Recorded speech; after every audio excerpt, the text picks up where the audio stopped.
Good morning plus one class. बेटे हमारा जो चैप्टर चल रहा है इस्लाम का उदय और विस्तार, इसको हम कंटिन्यू करेंगे।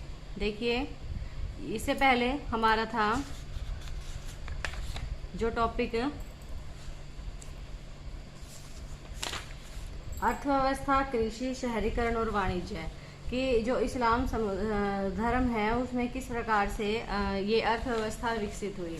अब हम पढ़ेंगे कि अर्थव्यवस्था के बाद विद्या और संस्कृति, यानी कि पढ़ाई से रिलेटेड और कल्चर से रिलेटेड उनका किस प्रकार व्यवस्थाएं उन्होंने बनाई हुई थी।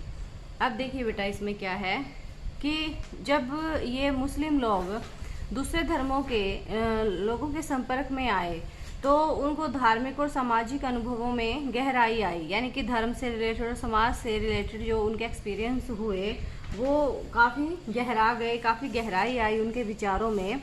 तो मुस्लिम समुदाय को अपने ऊपर सोच विचार करना पड़ा और ईश्वर और संसार से जुड़े मुद्दों से भी जूझना पड़ा, यानी कि ईश्वर को वो क्या कहते हैं, अल्लाह कहते हैं, और संसार से जुड़े मुद्दों से भी जूझना पड़ा।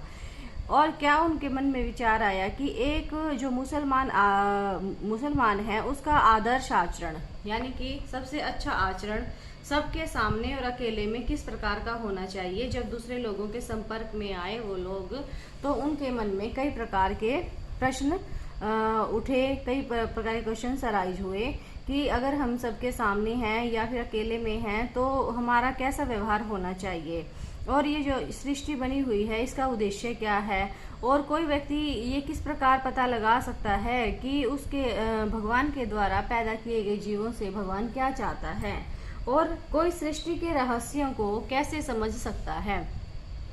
तो इस प्रकार के जो प्रश्न उनके मन में उठे तो इनके आंसर उन्होंने ढूंढने की कोशिश की, और इसके जो प्रश्न के उत्तर हैं विद्वान मुसलमानों से प्राप्त हुए, जिन्होंने समुदाय की सामाजिक प्रतिष्ठा को मजबूत बनाने के लिए और अपनी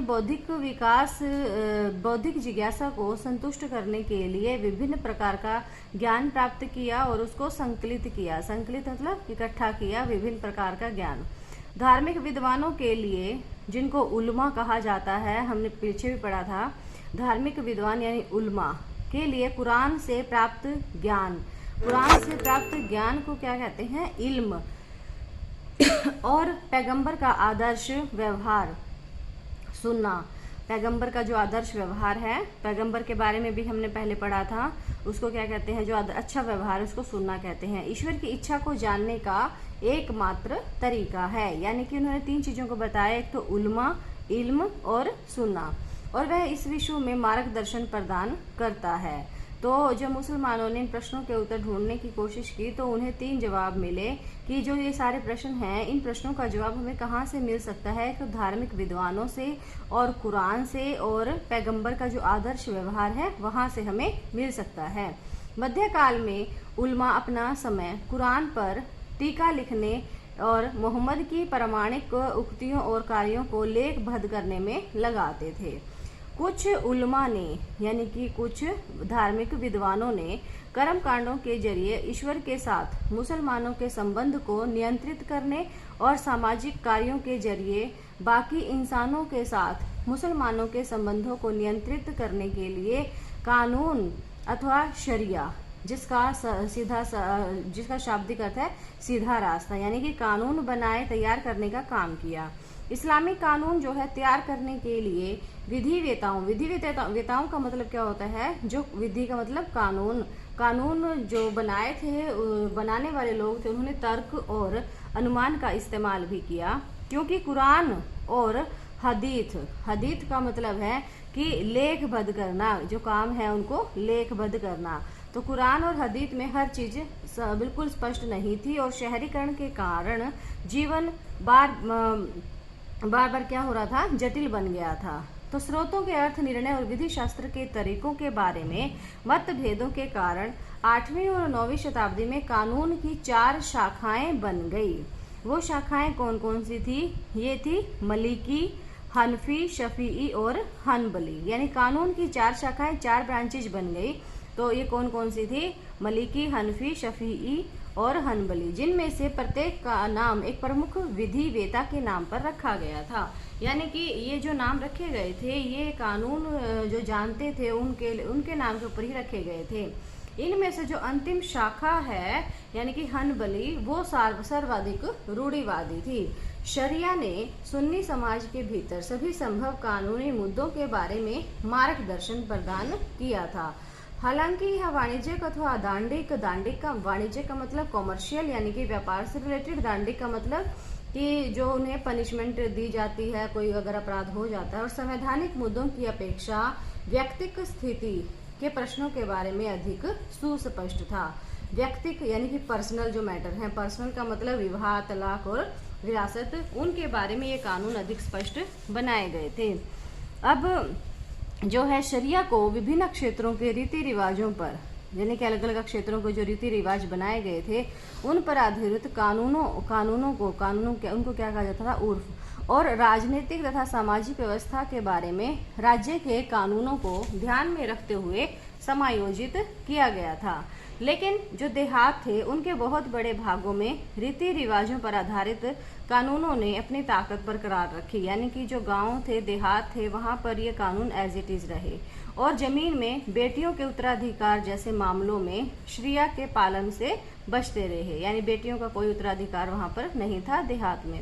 अधिकतर शासनों में शासक और उसके अधिकारी राज्य की सुरक्षा के मामलों को नियमित रूप से निपटाते थे और केवल कुछ ही चुने हुए मामले काजी के पास भेजे जाते थे। काजी किसको कहते थे? न्यायाधीश को। तो न्यायाधीश यानी जज। राज्य द्वारा प्रत्येक शहर अथवा बस्ती में नियुक्त किया गया काजी यानी कि जज अक्सर शरिया का कड़ाई से पालन करने की बजाय विवाद के सम्मत हल पर पहुंचकर, हल का मतलब सॉल्यूशन पर पहुंचकर मध्यस्थ के रूप में कार्य करता था। तो इस प्रकार उन्होंने कानून बनाए और इन कानूनों के जरिए वो अपने अपने झगड़ों को सुलझाते थे अगर कोई मैटर इस प्रकार का हो जाता था। अब जो मध्यकालीन इस्लाम था उसके धार्मिक विचारों वाले लोगों का एक समूह बन गया था जिन्हें सूफी कहा जाता था। यानी एक ये वर्ग बन गया था तो जिसके धार्मिक विचार थे अलग से बन गया था, उसको सूफी कहते थे। ये लोग तपश्चर्या और रहस्यवाद के जरिए खुदा का अधिक गहरा और अधिक व्यक्तिक ज्ञान प्राप्त करना चाहते थे। यानी कि ये बिल्कुल धार्मिक विचारों वाले लोग थे और इन्होंने अलग से अपना वर्ग बना लिया कि हम भगवान के बारे में, खुदा के बारे में जानेंगे। समाज जितना अधिक भौतिक पदार्थों और सुखों की ओर लालायित होता था, सूफी लोग संसार का त्याग उतना अधिक करना चाहते थे। सूफी लोग यानी कि जो धार्मिक विचारों वालों ने जिन्होंने अपना अलग से वर्ग बनाया था, वो कहते हैं कि जैसे संसार के लोग तो जो सांसारिक चीज़ें हैं उनके प्रति बहुत सी उत्सुक रहते हैं, लेकिन जो सूफी लोग हैं वो उतना ही उनसे दूर जाना चाहते हैं और केवल खुद पर भरोसा करना चाहते थे।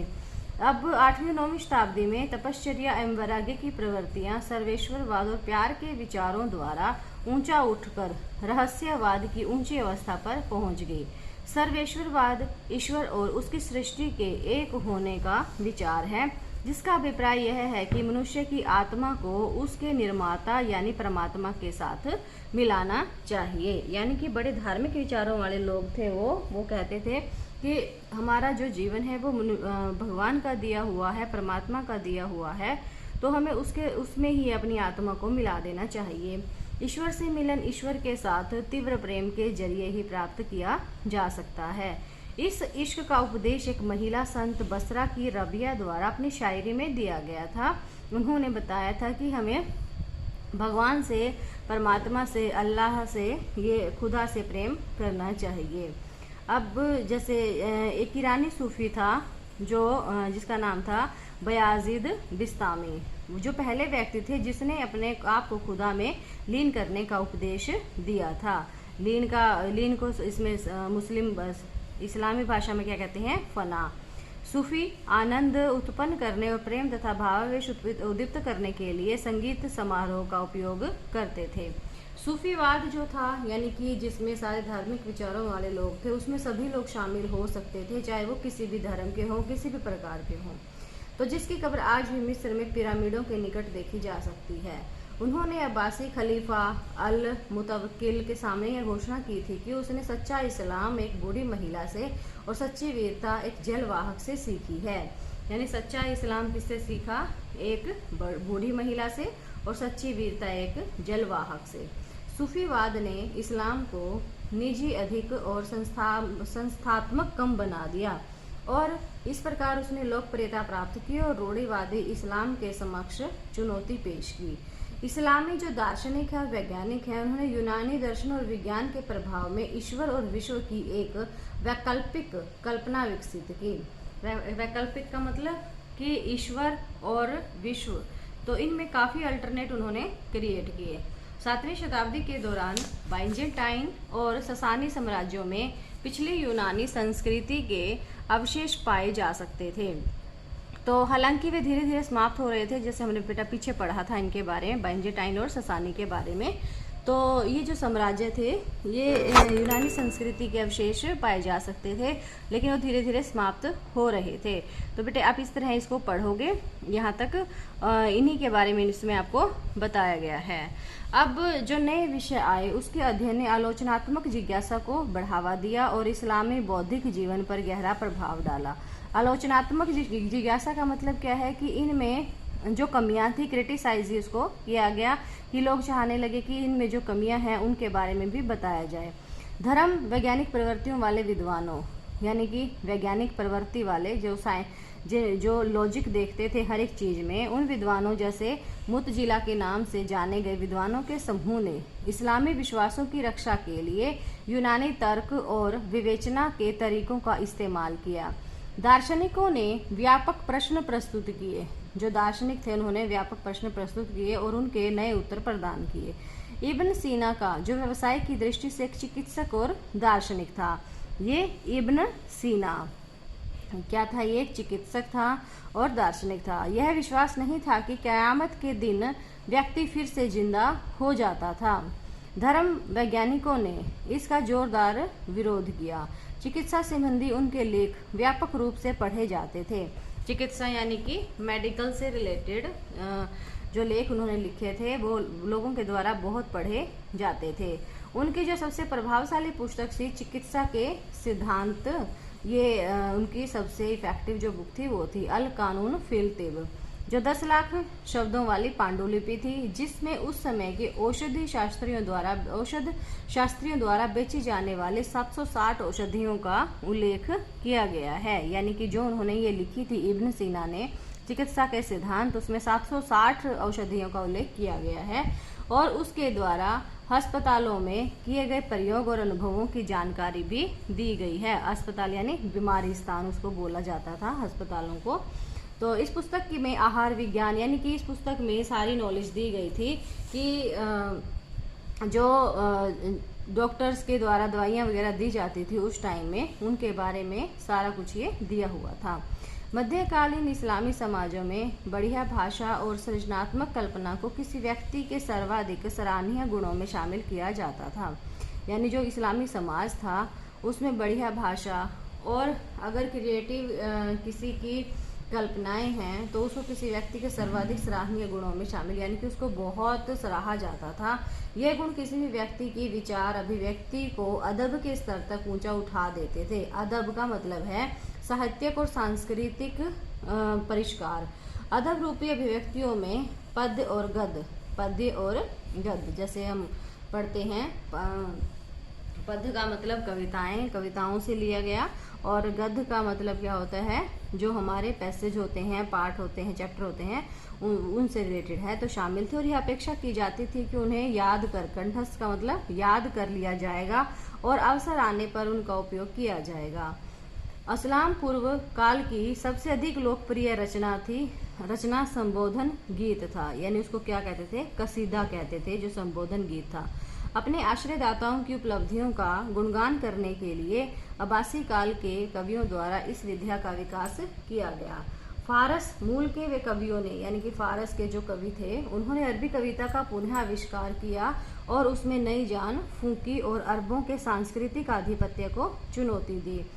अब नुवास जो फारसी मूल का था, यानी अब हम यहाँ क्या पढ़ रहे हैं कि उन्होंने अरबी कविता का पुनः आविष्कार किया, तो जो फारसी मूल का था इसने इस्लाम द्वारा वर्जित आनंद मनाने के इरादे से शराब और पुरुष प्रेम जैसे नए विषयों पर उत्कृष्ट श्रेणी की कविताओं की रचना करके नया मार्ग चुना। यानी कि ये अपने आप को एंजॉय करने के लिए अलग अलग तरीके ढूंढते थे। अबू नुवास के बाद कवियों ने अपने अनुराग के पात्र को पुरुष के रूप में संबोधित किया। अपने अनुराग यानी जिससे वो प्रेम करते थे, चाहे वह स्त्री हो। इसी परंपरा का अनुसरण करते हुए सूफियों ने रहस्यवादी प्रेम की मदिरा द्वारा उत्पन्न मस्ती का गुणगान किया। यानी कि अब यहाँ क्या पढ़ रहे हैं कि उनके कल्चर के बारे में पढ़ रहे हैं कि किस प्रकार वो अपनी लाइफ में एंजॉय करते थे, किस प्रकार वो किस किस शब्दों का प्रयोग करते थे। जब अरबों ने ईरान पर विजय प्राप्त की तब पहलवी, जो प्राचीन ईरान की पवित्र पुस्तकों की भाषा थी, यानी पहलवी क्या थी, ईरान की पवित्र पुस्तकों की भाषा, पतन की स्थिति में थी। शीघ्र ही पहलवी का एक और रूप जिसे नई फारसी कहा जाता है, पहलवी का नया रूप कौन सा है, नई फारसी, विकसित हुआ, जिसमें अरबी के शब्दों की संख्या ज़्यादा थी। खुरासान और तुरान सल्तनतों की स्थापना से नई फारसी बड़ी सांस्कृतिक ऊंचाइयों पर पहुंच गई। समानी राज दरबार के कवि रुदकी को नई फारसी कविता का जनक माना जाता था। बेटा आपको ये अच्छे से याद रखना है कि नई फारसी कविता का जनक किसको माना जाता था, रुदकी को। इस कविता में छोटे गीत काव्य को क्या बोला जाता है, गजल। जैसे आज भी आप यूज करते हो इस वर्ड को, गजल किसको बोला जाता है, जो छोटे छोटे गीत होते हैं। और चतुष्पदी जिसको रुबाई बोला जाता था, जैसे नए रूप शामिल थे। रुबाई 4 पंक्तियों वाला छंद होता है, जिसमें पहली 2 पंक्तियां भूमिका बांध देती हैं, तीसरी पंक्ति बढ़िया तरीके से सदी होती है और चौथी पंक्ति मुख्य बात प्रस्तुत करती है। तो 4 पंक्तियों वाला ये छंद होता है जिसको चतुष्पदी कहा जाता है। चतु का मतलब 4, यानी कि 4 पदों वाली, ये ध्यान रखना है बेटे आपको। इसको रुबाई बोलते थे वो लोग। तो रुबाई में 4 पंक्तियां होती थी, 4 पंक्तियों वाला छंद होता था। जो 2 पंक्तियां थी ना, उसमें तो वो इंट्रोडक्शन ही देते थे कि हम क्या बता रहे हैं। तीसरी पंक्ति बहुत अच्छे तरीके से बोली जाती थी और चौथी पंक्ति जो थी वो मेन जो बात थी उसको प्रस्तुत करती थी। इसके रूप के विपरीत रुबाई की विषय वस्तु अप्रतिबंधित होती थी। इसका इस्तेमाल प्रियतम अथवा प्रेयसी के सौंदर्य का बखान करने, संरक्षण की यानी कि किसी की प्रेज के लिए ही इसको यूज किया जाता था। तो जो ये रुबाई था, तो रुबाई उमर खयाम के हाथों अपनी पराकाष्ठा पर पहुंच गई। यानी उमर खयाम जो थे उन्होंने इसको बहुत ऊंचाई पर वो ले गए। उमर खयाम एक खगोल वैज्ञानिक और गणितज्ञ भी थे जो विभिन्न समयों पर बुखारा, समरकंद और इस्फहान में रहे थे। तो बेटे आप इसको यहाँ तक करेंगे, आगे का हम बाद में करेंगे। Thank you.